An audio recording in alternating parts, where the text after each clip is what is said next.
Hello, Internet, and you have found your way to another episode of Coffee Books Repeat. Thank you for joining us. You can follow us on Twitter at Gingerman Editorial, and sorry, that is happening again. Technical difficulties, these things happen. You'd think this was my first time. Anyway, that was because I am also monitoring the YouTube comments. I posted the link out on Twitter, and you can also just search for the channel on YouTube. It's Gingerman Editorial. Now, today I have none other than Moos. You might remember her from the inaugural episode of this podcast when we discussed rules that really maybe shouldn't be rules. And we are joined by a whole cast of characters. But today I have Moos all to myself. And she has a brand new endeavor that she wanted to introduce to you, my audience, and hopefully a lot more people. So take it away. Yeah, so I've decided to start freelance editing. I've gotten a lot of good feedback from people in the past about my feedback for them, and I thought, why not? Why not try it out? So so next this coming Monday, I will be launching Moos Editorial. And yes, you will. Now, I'm curious, what, other than just getting some feedback and everything, what else went into prompting you to start this? Well, I've been doing a lot of, when it comes to my writing career, I feel like I've been doing a lot of work already. I mean, I manage my own website, mlmoose.com. I manage the Turtle Writers website, turtlewriters.wordpress.com, which both involve a lot of blog writing. And that's on top of my own personal writing on my own projects. And then on top of that, I critique a lot of friends' writing and help them work through their stories and such. And it just got to the point where I felt like this was the next step to take. Excellent. And that is that mirrors pretty much my own journey. We've talked about that on Twitter a little bit. I pretty much did the same thing. I started reading stuff for friends, commenting, and decided, hey, will somebody pay me for this? Turns out, yeah. I mean, there's still a little bit of that imposter syndrome going on, but I've like I said, I've gotten a lot of really good feedback and a lot of encouragement saying that, that I can absolutely do this and that I'm really good at it. So, well, I have no doubt that you are. And also, now, is there a specific genre you're going to be working in, or are you pretty much open to anything, or is there anything you're not open to? I'm most familiar with like young adults and middle grade, and within those categories, mostly fantasy and sci-fi. But I'm pretty much open to just about anything, as long as it's not overly graphic. And I am not opposed to horror, but I should warn any readers out there, I don't actually read a lot of horror, so I might not be the best fit for you. So, well, it's good that you point that out too, because it's true that not every editor is a good fit for every author. Right. I've certainly had clients that I've had to say, I'm sorry, I'm not the guy for this project, man. Right. I'm sure there is somebody else out there, but it's not me. Right. Now, so within reason, you're open to a variety of genres. Now, like, are we talking fiction, nonfiction? Pretty much mostly just fiction. Okay. I don't read a lot of nonfiction aside from like writing craft books and maybe a few biographies. But so while I will not outright refuse nonfiction, it's not exactly my wheelhouse. So.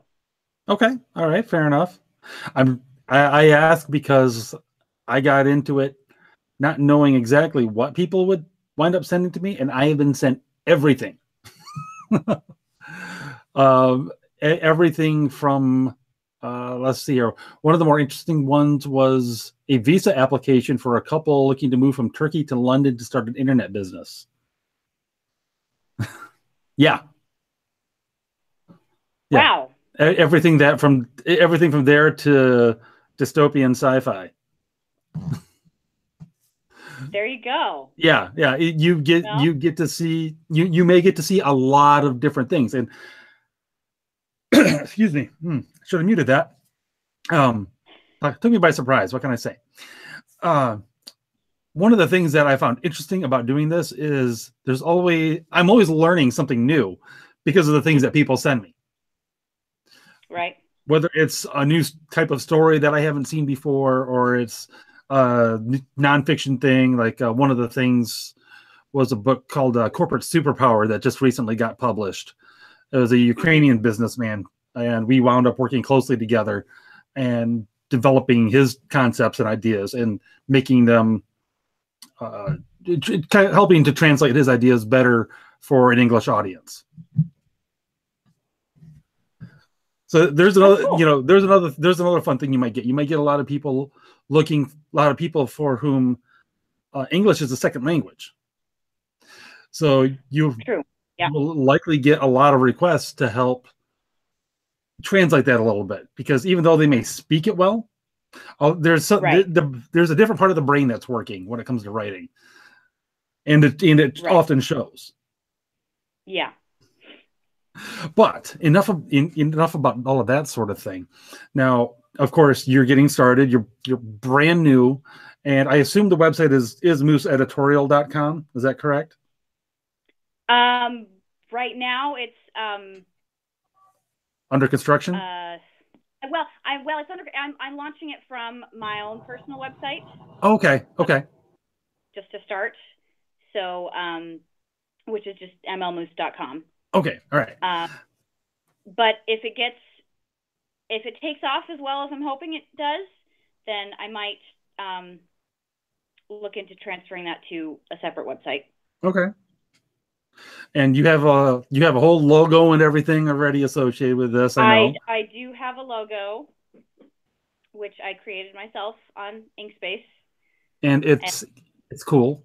I think it's cool, but you know what? Hey, now of course you have rates and everything. You're not doing this for free. No. So for anyone who's interested, what would they be paying you? So right now it's I have 3 different levels of editing services that I'm considering. So the first one would be copy edits.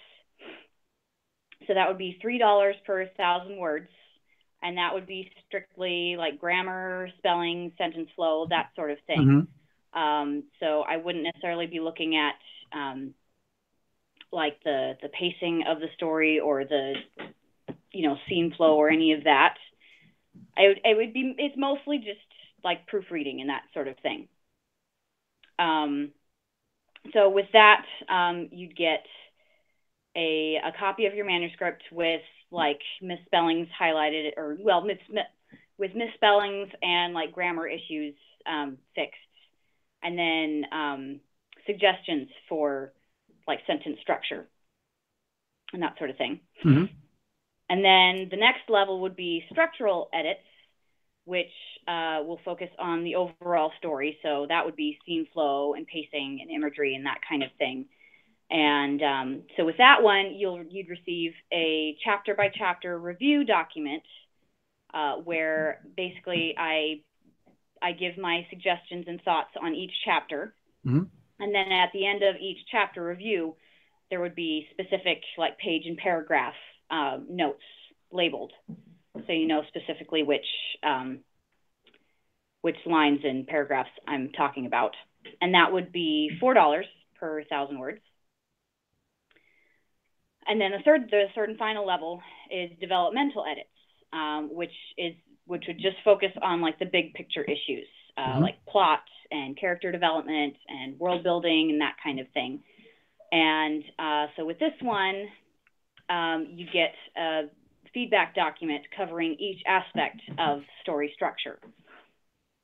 And on the website, I also have it noted that with this particular service, you might have to be prepared for some tough love. So with that one, it's going to be $5 per 1,000 words.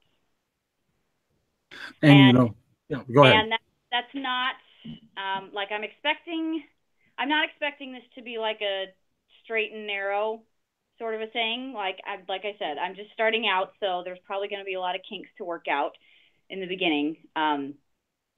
So I'm sure there's going to be a bit of negotiating going on. That's very possible. That's very possible. But I will tell you the same thing that my wife frequently reminds me of, and that's to don't forget to try to charge what you're worth. Yes, and I'm not going to lie, my husband has repeated that exact sentiment to me several times as well. Well, it's nice to know that the significant others are looking out for us. Yes, yes. But yes, you also do have to start somewhere, and that somewhere is probably lower than you want to. Right, but something I know all too well. Everyone's got to start somewhere. Yep. So. Yep. Exactly. And I mean, thinking back, I started out lower. Actually, I started out like $5 for 1,500 words. But that's because I started out on Fiverr using a third-party website, and the average there seemed to be $5 for 1,000. So I was like, well, I'm brand new. Nobody's ever heard of me. I got to undercut that. Right. Yeah, and that's kind of what I've found in researching all of that, is that, you know, the really high end stuff is pretty up there, but then you know, you got the really low end where they might as well be doing it for free. So this seemed like a decent middle ground. Yeah. So. And that's fair. That's a little bit to show for your work, and if you're quick, it's not too bad. Right. Now, I think I found your logo. So I'm gonna share my screen here and show the fine folks at home. Hopefully they can see it. There you go. It's a little small, I grant you. I'm sorry, but. And actually, I actually just came up with an edited. See, you changed it. That's not fair. I did. I'm sorry. Well, see, the thing is, I asked a graphic designer friend of mine for his opinion on it, and so he gave me a few suggestions, and so I kind of took that to mind, and I would you should. I would absolutely share it with you all right now. This is why I write, and not like. That's why I found the picture that I had instead of asking you to share it, because I had a feeling. Yeah, I mean, I'm not like a total like computer dunce, but I'm not exactly a genius when it comes to this stuff either. That's okay. Now you just recently had something else kind of cool happen. Yes. It was, I believe you had a short story published. Yes, I did. I got my short story Winter's Thaw published on Tall Tale TV, which is an audio podcast.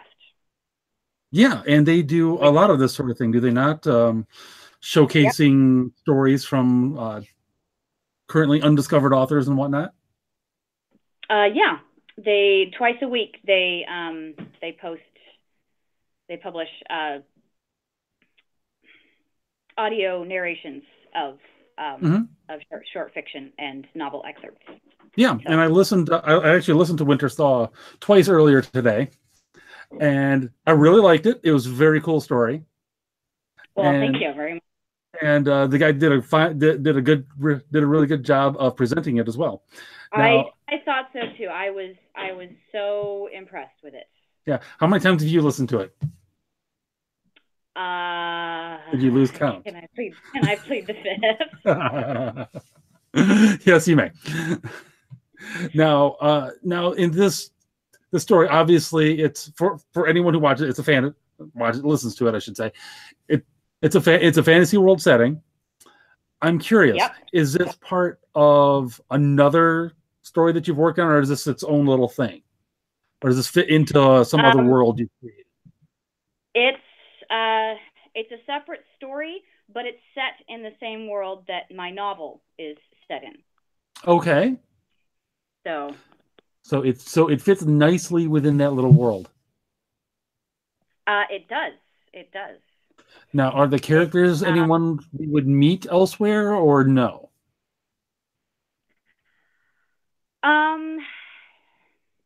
Now it's an interesting question, because when I first wrote it, they were all completely brand new characters. And then after it got published, I was working on the novel, and all of a sudden it occurred to me, well, what if I just replace one of these side characters I'd already had in the book and replace them with a character I've already written? What if I just replace them with Tabor? Mm-hmm. And of course, you know how those kind of ideas end up.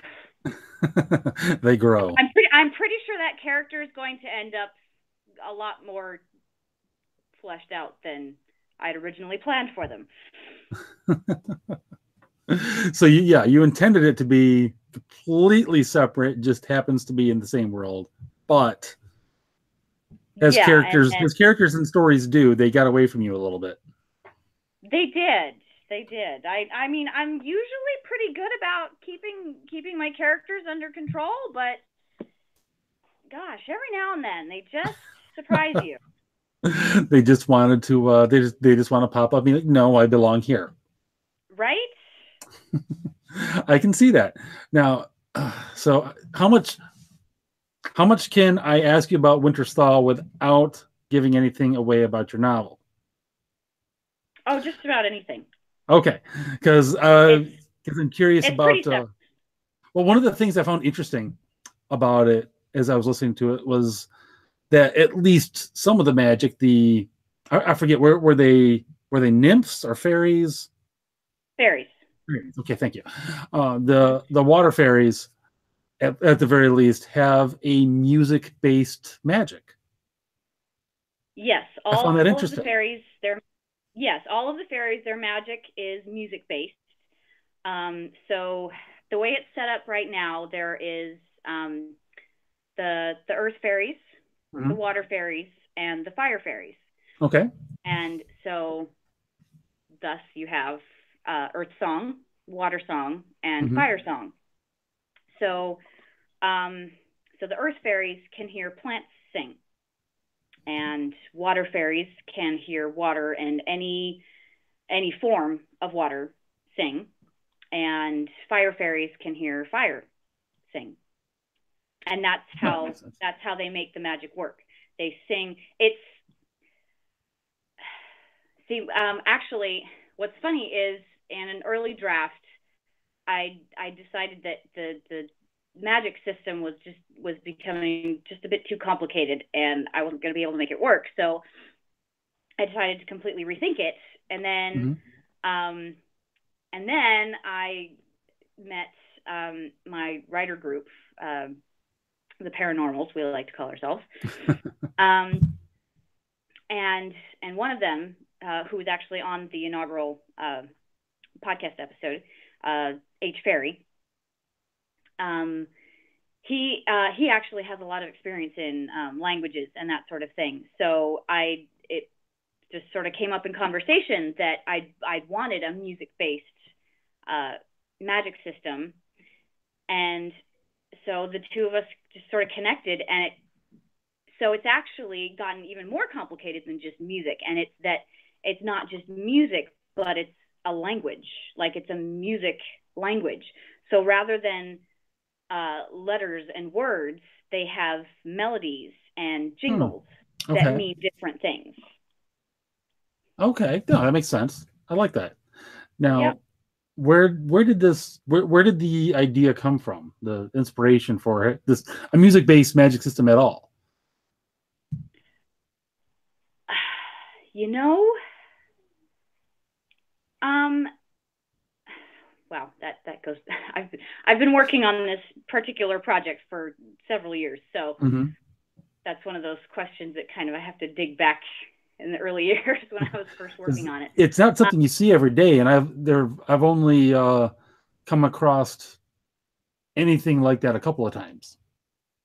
Well, originally it was well, because there's another aspect of it, and that's that in the fairies in their smaller natural fairy form, which is like really, really tiny. They look kind of like dragonflies, but humans. Tinkerbell. Basically. And so in their smaller fairy form, they have, I like to call it fairy blindness. And basically it's that anything, so they see anything with fire magic is red, anything with water magic glows blue, anything with earth magic glows green, and anything that's not born of fairy magic is monochrome. It's just black and white. And that was originally the entirety of the magic system. It was just this nebulous sort of thing that you tap into. Yeah. And then as I just kept writing the book, and I got to know my characters better, and I got to know the magic better, it felt more like my main character was actually, like, she wasn't just using magic, she was actually like communicating with the plants around her. Like, she was actually having a conversation, interacting with them. Okay. And then and from there it's like the light bulb just went off, and I thought, what if she's singing to them? Like, well, I think part of it might have come from, hearing various stories of, like farmers that go out and sing to their crops or whatever, or which granted is not common, but I have read like children's book stories that that talk about farmers that go out and they sing to, like because their plants aren't just their livelihood, it's like their whole life. So it just seemed like there was a really organic connection there with her and the plants, and which also partly digs into some of her backstory. But so that's just kind of how it happened. Okay, so it's just sort of a natural development of how it grew out of your characters, essentially. Right. Huh, that's interesting. Granted, part of it is probably due to the fact that I'm also a musician, so.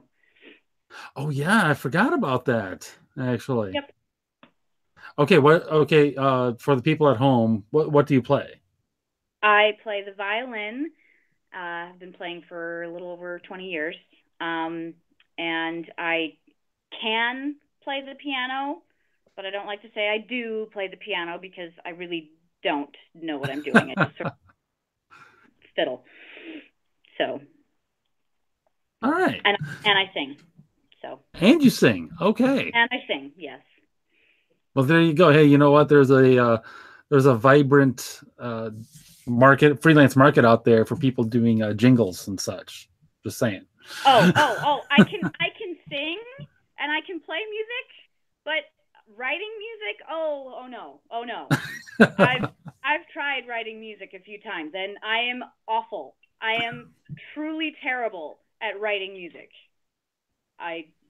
No. I will take your word for that.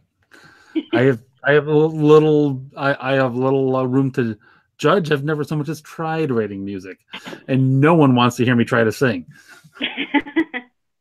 It's bad. Well, I think I will just take your word for that too. Then. Yeah, don't worry. So okay, so all right. So Moos Editorial. This is going live in about a week. Is that correct? Mm-hmm. Okay. Coming Monday. Yep. All right. And so you've got your rates all set. You've got your website. You've got your logo. And yeah, got my logo.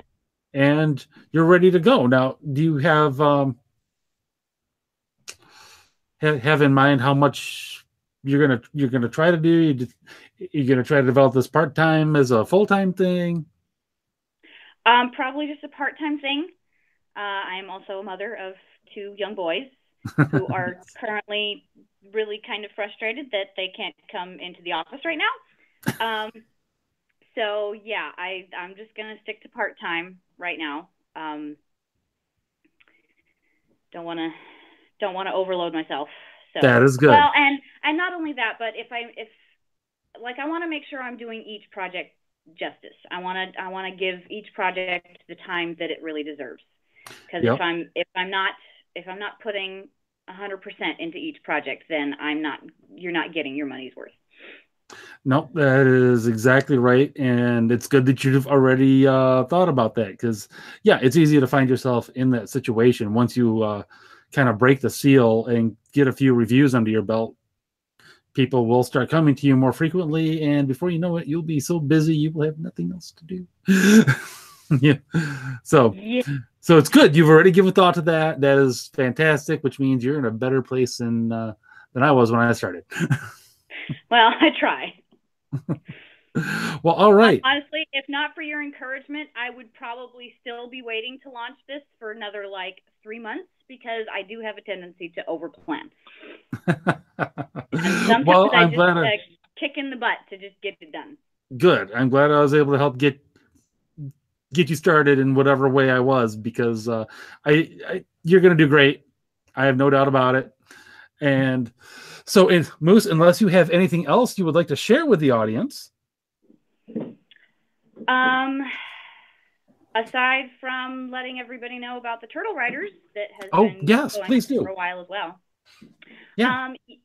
So last July, I want to say, is when it really sort of took off. And it just started with a conversation with me and Mecca James and Rosetta York. Mm-hmm. And we were just talking about how we all write really slowly for very yes. differing reasons. Mm-hmm. Me, because I have 2 young boys, which means I'm writing whenever I can get a chance.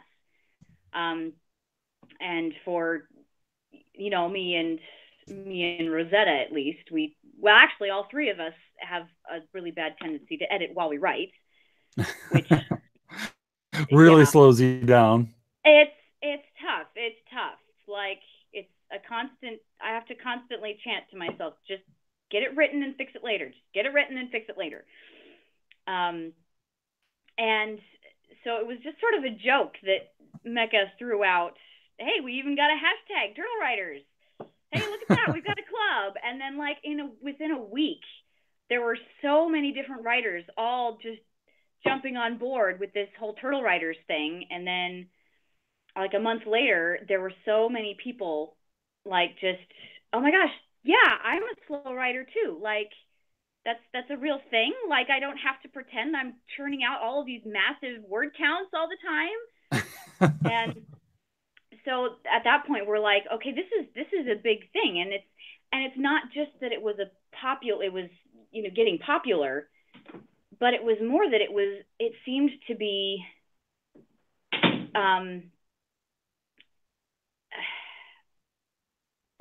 feeding a need, mm-hmm. to be honest. Yeah. It seemed like there were a lot of writers out there who were who needed this sort of a community. And so that's when we started the weekly questions. Every Sunday, there's a new question or topic to discuss, or if there's a holiday or something, we'll, mm-hmm. Do a shout out for a holiday. And then I want to say in May, I think, or March or May sometime, is when we kicked off the website, turtlewriters.wordpress.com. So on there, we've got a bunch of resources where you can go, like books on writing craft that you can find, websites you can go to that help writers, and podcasts you can listen to, like this one. Like this one. Right. And there's the writing prompts. There's a whole bunch of writing prompts that Rosetta posts every Wednesday or Tuesday. She lives in the UK, so sometimes it's hard to know if she's posting on Tuesday or if it's just anyway. Especially for you. They're really ahead of you. Yeah. Out here on the West Coast, I'm pretty much behind everybody. So there's a whole bunch of stuff, and there's the blog, which we usually try and update every other week. So yeah, it's a good resource that I think is helping a lot of writers keep going when they feel like just quitting. Well, I can say actually that's one of the influences that's helped get me to start writing for myself again. Oh, good. Yeah. And it had because I started working on a book like a couple of years ago. And I decided it's like, okay, NaNoWriMo, here we go. Just knock it, because it had been a long time since I wrote. I'm like, okay, well, I'm gonna at least try to do this. Just knock the rust off the gears. I was not expecting to, write freaking Crime and Punishment or anything like that. It was this is just to get words on a page, get the juices flowing. But then I all of a sudden started to get orders for editing and everything. I got busy, and before you know it, it's like that's on the back burner, and it hasn't come off the back burner for a long time. It's just as well, because even though it took me a lot longer than NaNoWriMo to get to 25,000 words, much less 50, it was still it was going to need to get trashed anyway. So I was like, okay, it needed to start over, which is fine. So, Turtle Writers is actually one of the influences that has helped get me started writing for myself again, to actually carve out a little bit of space where it's like, okay, I don't need to fill every minute with working for somebody else. I can actually do a little bit on my own. And like the writing prompts that you mentioned that Rosetta posts up on Twitter, those are very helpful. Oh, especially taking combining those with some advice I recently got from Arlen, actually. Right. And you can get all of that from the last episode of this podcast. And it's talked about how playing the what if game. What would happen if one of my characters saw this or they were doing this? And that's actually, combining that with those writing prompts is like, it gave me a whole idea for a new scene in the book. So yeah, it's actually helping get the juices flowing, and hopefully eventually I'll have my prologue rewritten and ready to be passed around to be mercilessly critiqued. Good. In fact, maybe I'll just hire you to do it, since I can't edit myself. Well, I certainly will not refuse. So. All right.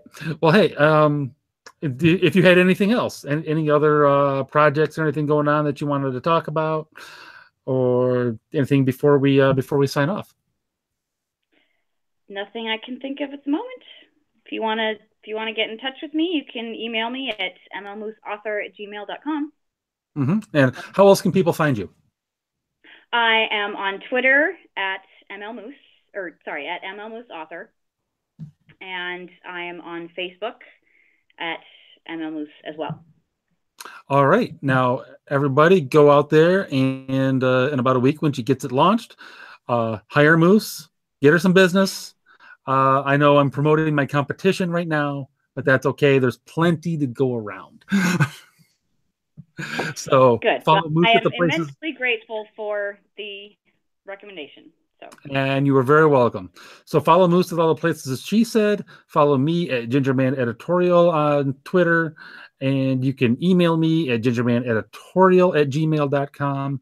And of course, if you just search for Gingerman Editorial, you will find me on Facebook, on YouTube, and maybe other places soon. We'll see. So for now, thank you for tuning in to this episode of Coffee Books Repeat.